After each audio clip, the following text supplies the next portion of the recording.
Hello po sa inyong lahat mga ka-crypto. Ako po si Pinoy Crypto Trader at sa video na ito ay atin mong pag-uusapan ang tungkol sa balitang ito sa isang XRP lawyer kung saan po ay siya po ay pinangalan ng lawyer or binigyan po ng titulo na Lawyer of the Year. Kaya yan, ang tindi po ng kanyang nakuhang titulo na ito bilang isang abogado.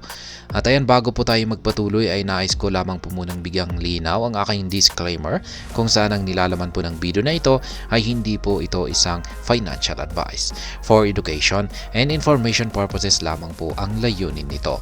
Maliban po dito ay nais ko na rin pong magbigay babala na wala pong kahit anumang group chat ang Pinoy Crypto Trader. Ayan po siya, ang lawyer, ang XRP lawyer na nakakuha sa titulong Lawyer of the Year. Ayan. Siya po ay walang iba kundi si John Deaton.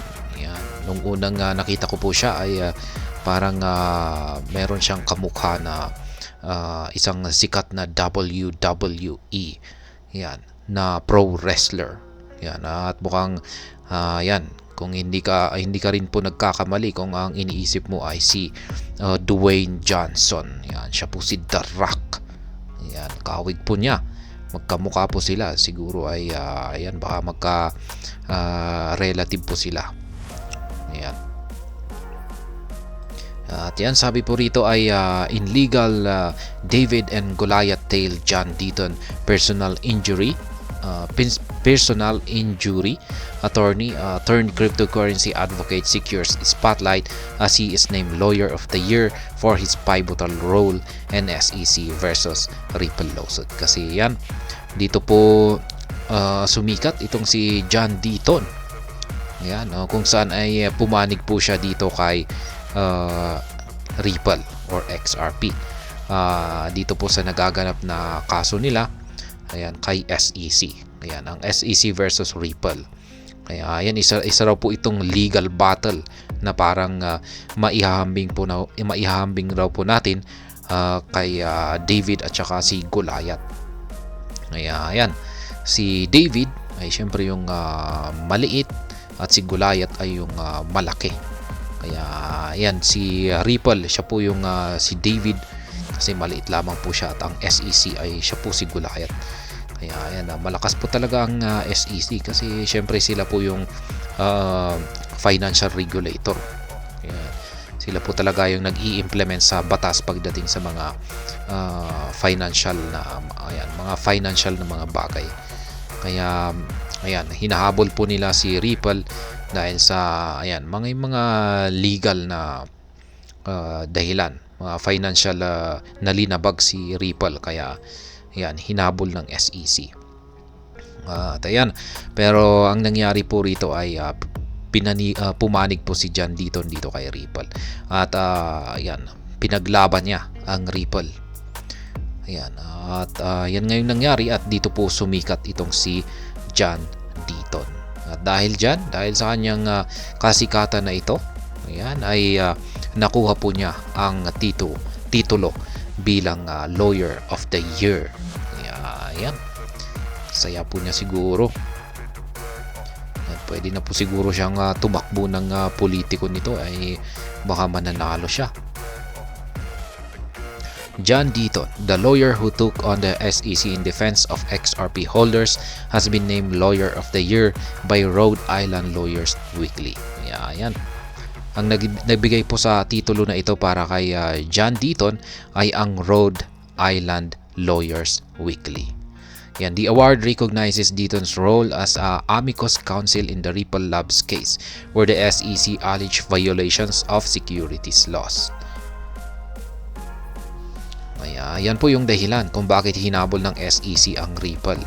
Ayan, yung kanilang violation or meron daw po kasi silang linabag pagdating sa securities laws.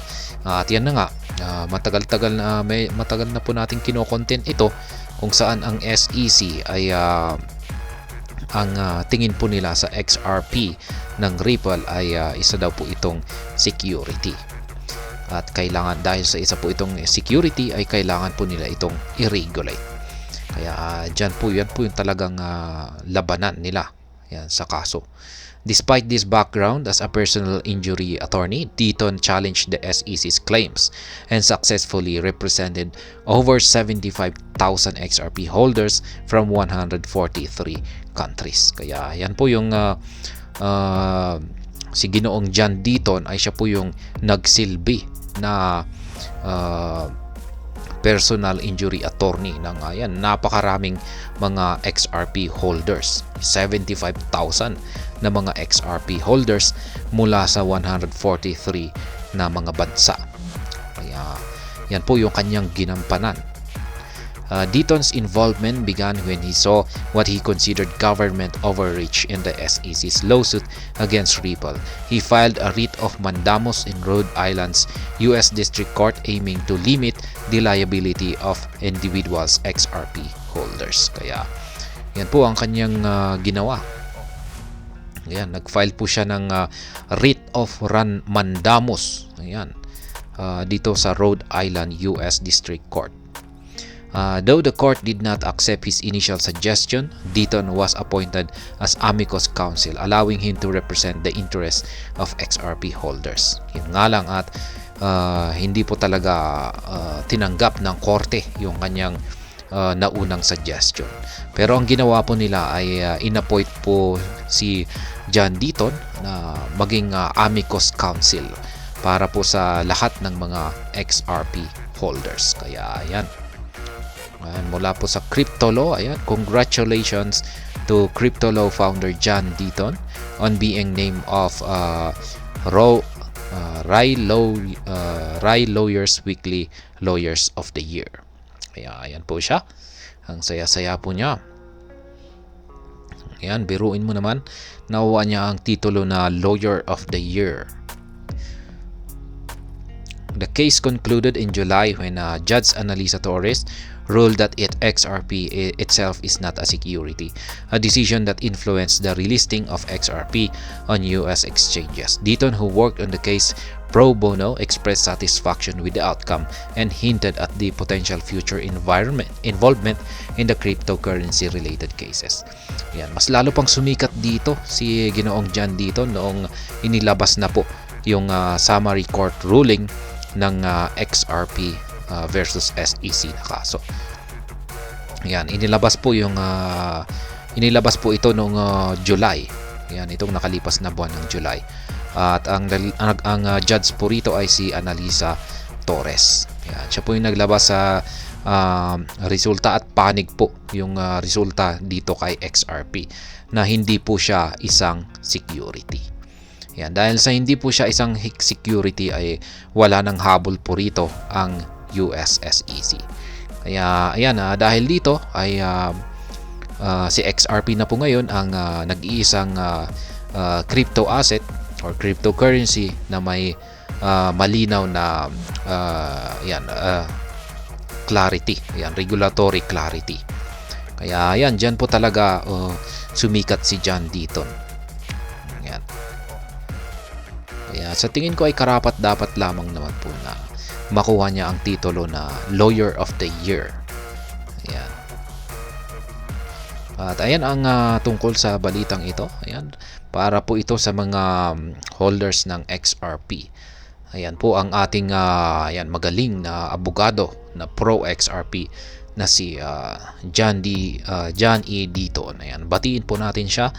Yan sa kanyang natanggap na parangal at yan sa tingin ko ay yan nga gaya ng sinabi ko kanina ay karapat dapat po na matanggap niya ang titulo na ito na Lawyer of the Year. At ayan, hanggang dito na lamang po tayo sa video na ito. Sana po ay inyong nagustuhan ang aking paliwanag dito. Kung inyo po itong nagustuhan ay pakiclick lamang po ang like button nito. Para naman po sa mga bago lamang dito, kayo po ay aking inaanyayahan para mag-subscribe. Pakiclick na rin po ang bell icon nito dahil ito po ang siya magsisilbing notification nito sa mga bagong videos na akin pong ina-upload sa aking YouTube channel na ito. Marami pong salamat sa panonood. Ingat po tayo lagi at God bless po sa ating lahat.